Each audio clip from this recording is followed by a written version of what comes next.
In this video, we're going to continue talking about special parallelograms. So we're not just talking about any four-sided figure, we're specifically talking about parallelograms.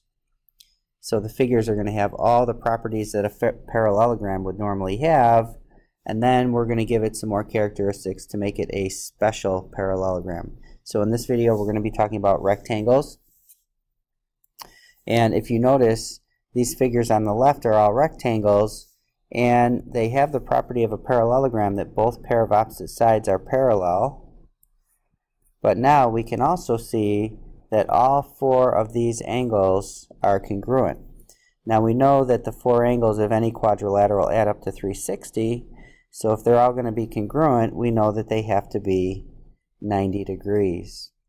All right, and we know that rectangles normally have right angles.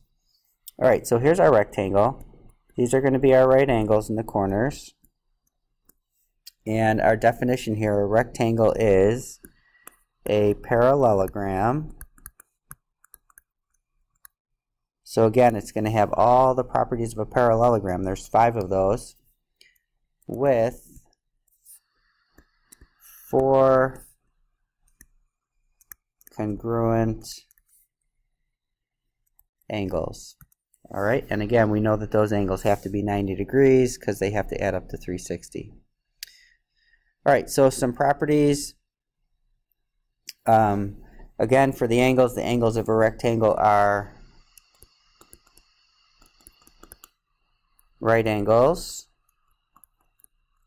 So let's mark that in our picture. Mark that these are right angles. And the diagonals of a rectangle, so let's draw those in. So again, these diagonals will have all the properties that the diagonals of a rhombus had, but we're going to have some additional ones.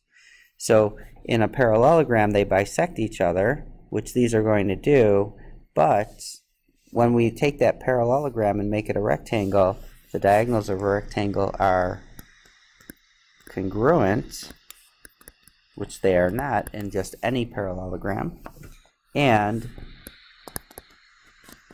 bisect each other, which they do bisect each other in a parallelogram. So since the diagonals are congruent and they bisect each other, all 4 of these pieces are going to be congruent. All right, and again, that's a little bit different than just any parallelogram. All right, so those are the properties of a rectangle.